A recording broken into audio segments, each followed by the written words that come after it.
On passe au grand 2, conditionneur, c'est-à-dire le traitement des signaux. Petit 1, l'amplification. Comme vous savez, les tensions et les courants délivrés par les capteurs sont de faible amplitude.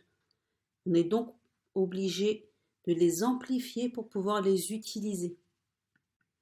Pour cela, on utilise ce que l'on appelle un amplificateur, qui va multiplier la tension d'entrée, UE, ou l'intensité d'entrée, IE, par un coefficient d'amplification que l'on va noter grand A. Donc en entrée, vous avez la tension UE ou l'intensité IE qui va être amplifiée. Par conséquent, la tension de sortie va être A, l'amplification que multiplie la tension d'entrée.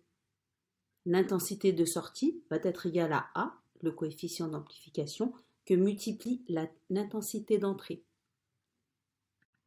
Pour quantifier ce gain de tension ou d'intensité, on va utiliser la relation suivante.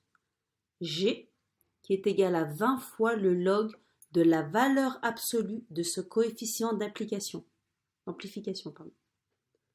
L'amplification, elle est exprimée en décibels que l'on note D minuscule et B majuscule.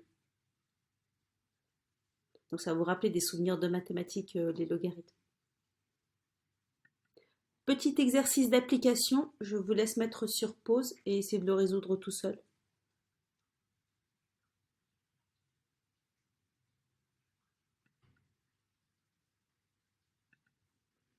Première question, on vous demande de déterminer la valeur A du coefficient d'amplification de ce signal. La première chose à faire est repérer le signal d'entrée, qui est ici en bleu-vert, et de repérer le signal de sortie, le signal sinusoïdal que vous observez en rouge. Donc pour déterminer ce coefficient d'amplification, c'est le rapport du signal de sortie que divise le signal d'entrée. Donc là, on a la tension en fonction du temps, donc c'est la tension de sortie que divise la tension d'entrée. Et donc la valeur maximale de la tension de sortie, elle est de 1 volt. La tension maximale du signal d'entrée, elle est de 0,1 volt. Donc là, c'est de la lecture graphique. On calcule le rapport, on a un coefficient de 10. Donc l'amplification est de 10 fois. Pour calculer le gain de cette amplification, on va utiliser la formule que l'on a vue précédemment, soit G est égal à 20 fois le logarithme de la valeur absolue A. Donc là, notre valeur, elle est positive, donc on va prendre directement A. Puisque pour les logarithmes, vous êtes obligé d'avoir une valeur positive. Sinon, c'est mathématiquement impossible. Donc il suffit de faire 20 fois log de 10, donc log de 10 qui vaut 1. Donc on a un gain de 20 décibels. Voilà pour cet exercice d'application. Petit 2, le filtrage. On est toujours dans le conditionnement. Je rappelle que le signal d'un capteur est faible. Il faut donc l'amplifier, mais il peut être parasité. On va donc chercher à supprimer ces parasites par un filtrage spectral. C'est un filtre qui va supprimer ces fréquences parasites non désirées. Il en existe 3. Le filtre passe-bas, qui permet de garder les basses fréquences et d'éliminer les hautes fréquences. Si en revanche vous voulez garder vos hautes fréquences et donc éliminer les basses fréquences, vous allez utiliser un filtre passe-haut. Il existe aussi un filtre passe-bande qui permet de garder les fréquences autour d'une fréquence centrale, donc maximale, et d'éliminer les autres. Alors, si on regarde plus précisément le graphique, on a en abscisse la fréquence qui peut être exprimée en Hertz, et en ordonnée, on a le gain, G.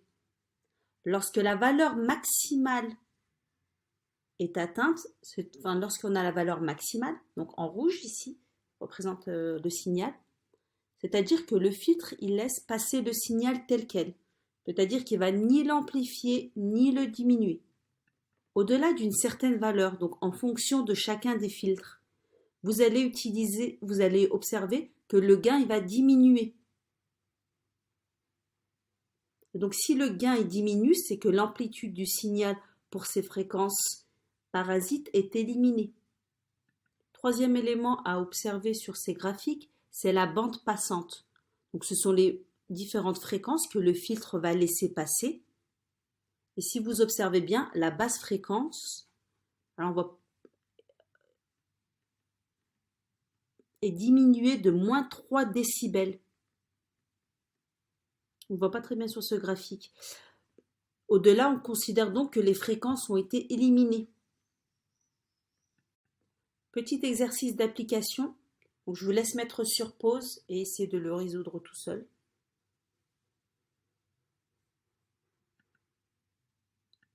Résolution de l'exercice.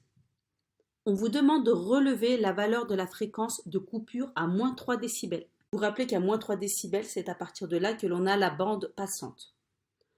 Donc, on a moins 3 décibels, donc on lit en ordonnée la valeur moins 3 décibels, on arrive sur le graphique et on fait une lecture donc de une fréquence de 4000 Hz, soit 4 kHz. Là, c'est de la lecture graphique, rien de plus simple. Alors, pour la question 2, petit rappel de mathématiques sur les logs. Donc, on applique à l'entrée du filtre un signal sinusoïdal de fréquence 20 kHz et d'amplitude Umax de 3,2 volts. On vous demande de calculer l'amplitude du signal à la sortie du filtre. Donc, on est à 20 kHz. Donc, lecture graphique 20 kHz, on a un gain de moins 13 décibels. Okay, on a vu juste précédemment que le gain était égal à 20 log A, A en étant valeur absolue. Donc, si G est égal à 20 log A est égal à G que divise 20, et donc A est égal à 10 puissance G sur 20. Donc ça, c'est des rappels des logarithmes, le même principe que les exponentielles ou le népérien. Donc, par conséquent, la valeur de A est égale à 10 puissance moins 13 que divise 20. Et on obtient 0,22. Donc, on a une amplification de 0,22. Donc, on vous demande de calculer l'amplitude du signal à la sortie du filtre. Donc, on cherche VS. On a vu que précédemment, l'amplification, c'était le rapport de la tension de sortie que divise la tension d'entrée. Par conséquent, la tension de sortie, c'est égal à A fois cette tension d'entrée. Donc 0,22 fois 3,2 volts et on obtient 0,72 volts. Donc là, j'ai mis V, mais vous auriez pu mettre U, c'est exactement pareil. Je ne sais pas pourquoi j'ai mis un V, j'aurais dû mettre un U. Fin de cette deuxième partie. Et la troisième partie sur la numérisation des signaux, plus tard.